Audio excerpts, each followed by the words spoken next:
UN Security Council extends Haiti mission. The United Nations Security Council has extended the mandate of the Multinational Security Support (MSS) mission in Haiti by a year to October 2nd, 2025. The renewed mandate outlined in Resolution 2699 reflects the Council's ongoing commitment to addressing security challenges in the gang-overrun Caribbean nation. I quote, "The UN Security Council, acting under Chapter 7 of the Charter of the UN, has extended the present mandate of the MSS mission as authorized in Resolution 2699 (2023) to October 2nd, 2025. End of quote. The National Police Service (NPS) said in an X statement on Saturday. The UN Council likewise reiterated its call for the Haitian government and the leadership of the MSS mission to provide regular updates on the progress of the deployment. At the same time, the Security Council also indicated its intention to explore the possibility of establishing a UN peace operation to assist the Haitian National Police in order to sustain the gains made by the MSS mission. I quote, "The National Police Service reaffirms its commitment to international law enforcement, working closely with the people of Haiti, and partners supporting the MSS to ensure peace and security in Haiti," said NPS. On Thursday, President William Ruto confirmed that Kenya will fulfill its commitment to ensure 2,500 police officers are deployed to Haiti as part of the security mission to Port-au-Prince. Speaking during the United Nations General Assembly (UNGA) in New York, the president explained that the 382 officers already deployed to Haiti had made significant strides in the mission by protecting critical infrastructure and regaining communities previously held by gangs.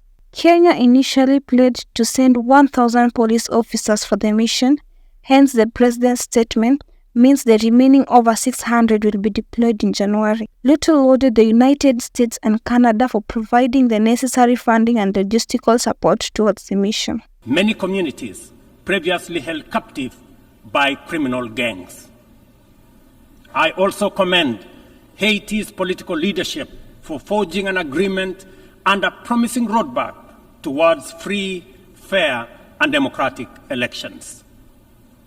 We are deeply grateful for the financial and logistical support from the United States, Canada, and other member states that are shouldering this heavy burden. This has been critical to the MSS's deployment thus far. However, Kenya and other Caribbean and African countries are ready to deploy but are hindered by insufficient equipment, logistics, and funding. I appeal to all member states to stand in solidarity with the people of Haiti by providing necessary support, either directly to MSS contributing countries or through the UN Trust Fund. I must emphasize, however, that Kenya will deploy the additional contingent towards attaining the target of all the 2,500 police officers by January next year. The progress so far in Haiti demonstrates that what was once deemed mission impossible is indeed a present and undeniable possibility. Mr. President, we must candidly acknowledge that international cooperation in its current form has clear limitations. It is constrained by entrenched systems and structures that prevent effective action and meaningful progress. Since the last General Assembly, the global situation has deteriorated across multiple fronts. Conflicts have deepened, economic disparities have widened, and the climate crisis has intensified.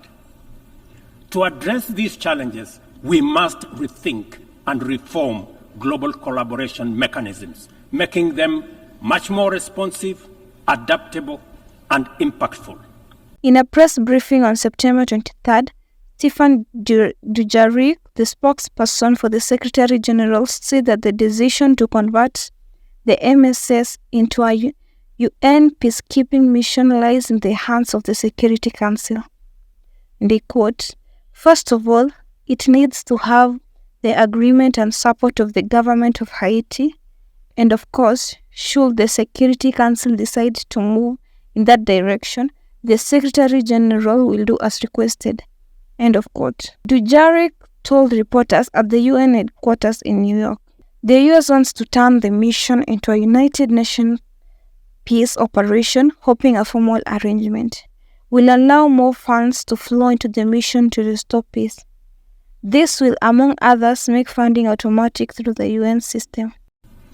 The UN needs to adapt and bring new voices and new perspectives. That's why we support reforming and expanding the membership of the UN Security Council.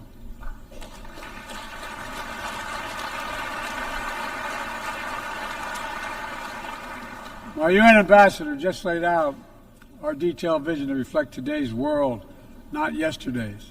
It's time to move forward. The Security Council, like the UN itself, needs to go back to the job of making peace, of brokering deals to end wars and suffering. And to stop the spread of the most dangerous weapons, of stabilizing troubled regions in East Africa, from East Africa to Haiti, to Kenya-led mission that's working alongside the Haitian people to turn the tide. We also have a responsibility to prepare our citizens for the future. We'll see more technological change, I argue, in the next 2 to 10 years than we have in the last 50 years. In spite of the tremendous achievements, President Ruto acknowledged that the mission faced numerous challenges, such as several nations failing to honor their pledges in providing the required funds. And I quote, "Kenya and other African countries are ready to deploy but are hindered by insufficient equipment, logistics, and funding. I appeal to member states to stand in solidarity with the people of Haiti, providing necessary support either directly to MSS, contributing countries, or through the UN Trust Fund." End of quote, the head of state said.